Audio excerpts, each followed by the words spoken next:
আসসালামু আলাইকুম ভিউয়ার্স, আশা করি সবাই ভালো আছেন। আগের ভিডিওতে আমি 2026 সালের সবচেয়ে ডিমান্ডেবল 10টি হাউস বিল্ডিং এর কথা বলেছিলাম। আজকে আমি প্রমাণ সহ কিছু বাস্তব কথা আপনাদের শেয়ার করব। আসলে অনেকেই ভাবে হাউস বিল্ডিং এর সময় টাকা দিয়ে কি মাস শেষে কিছু জমানো সম্ভব, নাকি এর বাইরে বাড়তি আয়ের কোনো সুযোগ আছে। অনেকেই মনে করেন হাউস বিল্ডিং করলে বুঝি আর কোনো কাজ করা যায় না, কিন্তু আজ আমি আপনাদের এমন কিছু সত্য জানাবো যা শুনলে আপনি অবাক হবেন। আজকে আমি আলোচনা করব হাউস বিল্ডিং চলাকালীন পার্ট টাইম অথবা মিনি জব করা যায় কিনা, আর কোনটি আপনার জন্য সবচেয়ে বেস্ট চয়েস হবে সেটা নিয়ে। ভিডিওটির শেষে আমি আপনাদের জন্য একটি সিক্রেট সাজেশন দেব। একজন নতুন আজুবি হিসেবে আপনার কোনটি বেছে নেওয়া উচিত। তো চলুন শুরু করা যাক। ওকে, প্রথমে আসা যাক আইনি প্রমাণের বিষয়ে। জার্মান রেসিডেন্ট অ্যাক্ট বা সেকশন 16 এর অনুযায়ী আপনি যদি জার্মানিতে হাউস বিল্ডিং বিষয়ে থাকেন, তবে আপনার মূল কোর্সের পাশাপাশি সপ্তাহে 20 ঘন্টা পর্যন্ত বাড়তি কাজ করা আইনি অধিকার আপনার আছে। এটি 2024 সালে 1 মার্চ থেকে কার্যকর হওয়া একটি নতুন আইন এবং যুগান্তকারী আইন বলে আমি মনে করি। এখন আমি আপনাদের জার্মানির 2টা অফিসিয়াল ওয়েবসাইট দেখাবো, যেটা দেখলে আপনাদের ধারণা একবারে ক্লিয়ার হয়ে যাবে।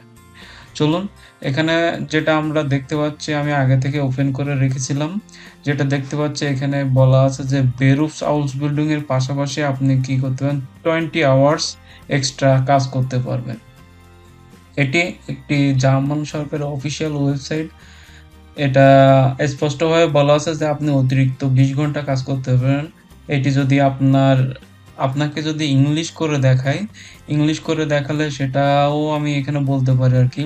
With a resident permit for vocational training, you are able to take on a second job for up to 20 hours per week. That means আপনি হাউস বিল্ডিং এর পাশাপাশি 20 আওয়ার্স বা 20 ঘন্টা অতিরিক্ত কাজ করতে পারবেন। আমি যদি আরেকটা অফিসিয়াল ওয়েবসাইট দেখাই, সেখানেও সেম একই কথা লেখা আছে। এটা জার্মান সরকারের একটা অফিসিয়াল ওয়েবসাইট। এখানেও লেখা আছে যে আপনি হাউস বিল্ডিং চলাকালীন সময় অতিরিক্ত 20 আওয়ার্স পার উইক আপনি কাজ করতে পারবেন। আচ্ছা, এখন প্রশ্ন হলো আপনি কি পার্ট টাইম জব করবেন নাকি মিনি জব করবেন। চলুন দুটোর তফাৎ বুঝে নিই। প্রথমে আমি পার্ট টাইম জব নিয়ে কথা বলবো। ইনকাম লিমিট, যদি আমি ইনকাম লিমিট বলি, এখানে কোনো নির্দিষ্ট ইনকাম লিমিট নেই। আপনি ঘন্টায় কত পাচ্ছেন তার উপরে ডিপেন্ড করে। সাধারণত ট্যাক্স লিমিট এখানে বেশি থাকে। এখানে আপনাকে আপনার টোটাল ইনকামের উপর সামাজিক সুরক্ষা কর বা সোশ্যাল সিকিউরিটি ট্যাক্স দিতে হবে। সাধারণত প্রথম জব সবসময় ট্যাক্স ক্লাস 1 হয়, মানে আপনার হাউস বিল্ডিং ইনকামটি ট্যাক্স ক্লাস 1 হবে। তাই দ্বিতীয় কাজের ইনকাম ট্যাক্স ক্লাস 6 এর অধীনে পড়বে, যেখানে ট্যাক্স অনেক বেশি কাটা হয় বা দিতে হয়, যেমন 35 থেকে 40% পর্যন্ত ট্যাক্স দিতে হতে পারে। ধরুন আপনি 800 থেকে 900 ইউরো দ্বিতীয় জব থেকে ইনকাম করলেন, কিন্তু ট্যাক্স কাটার পরে আপনি পাচ্ছেন 550 থেকে 600 ইউরো। আসলে এটা আমাদের জন্য খুবই কষ্টকর। পার্ট টাইম জবের ক্ষেত্রে আপনি সপ্তাহে, আমি আগে দেখিয়েছি যে আপনি সপ্তাহে সর্বোচ্চ 20 ঘন্টা কাজ করতে পারবেন হাউস বিল্ডিং করার পাশাপাশি। ওকে, চলুন এবার দেখে নেওয়া যাক মিনি জবের অ্যাডভান্টেজ এবং ডিসঅ্যাডভান্টেজ গুলো কি কি। এটি একটি জার্মান সরকারের অফিসিয়াল ওয়েবসাইট, যেটি 2026 সালের 7ই জানুয়ারি লাস্ট আপডেট করা হয়েছে। যদি আমি এই ওয়েবসাইটের ডিরেক্ট এই অপশনটায় যাই, এখানে লেখা আছে how many hours can I work as a mini জবার। এখানে যাওয়ার পরে আপনি দেখতে পাবেন এখানে লেখা আছে যে it is only essential that you do not exceed the 603 euro income limit. তার মানে হচ্ছে মিনি জবার হিসেবে আপনি 603 ইউরো পর্যন্ত ইনকাম করতে পারবেন। এর বাইরে যদি আপনি ইনকাম করেন বা এর বেশি যদি আপনি ইনকাম করেন, সেটা আপনার অতিরিক্ত ট্যাক্স প্রদান করতে হবে। এটা কিন্তু 2026 সালে লাস্ট সরকার কর্তৃক অনুমোদিত হয়েছে। যেটা স্টিল নাও ভ্যালিড আর কি।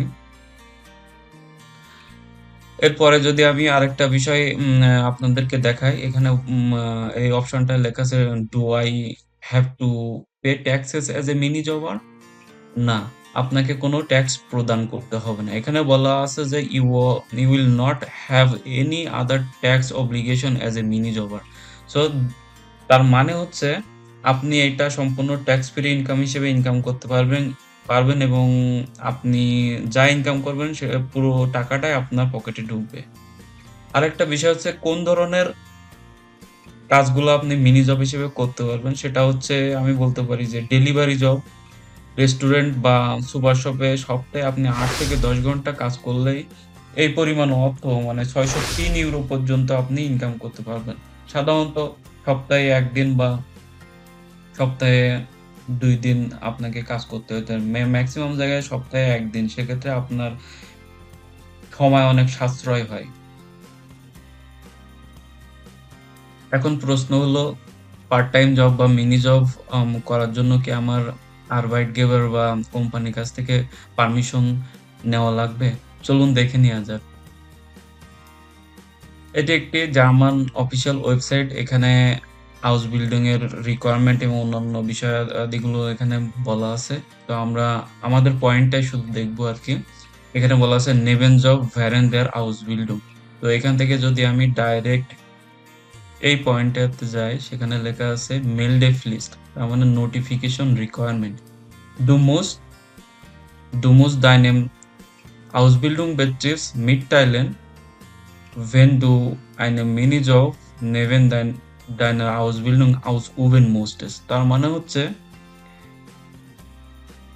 আপনি যদি হাউস বিল্ডিং চলাকালীন সময়ে নেবেন জব বা একটা মিনি জব বা পার্ট টাইম জব করতে চান, আপনাকে অবশ্যই আপনার কোম্পানিকে বা আরবাইটগেবারকে আপনাকে নোটিফিকেশন দিতে হবে।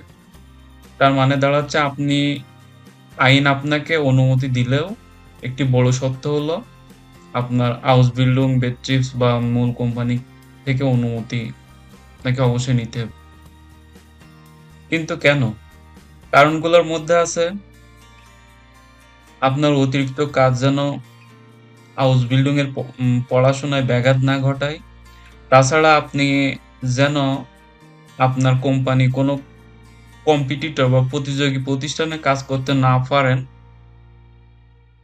তার মানে হচ্ছে আপনি যদি এমন একটি কোম্পানিতে হাউস বিল্ডিং করতেছেন, সেই একই ধরনের কোম্পানিতে আপনি আপনার মিনি জব বা পার্ট টাইম জব আম করতে চান বা করেন, এটা আসলে আইনগত দিক থেকে এটা পসিবল না আরকি।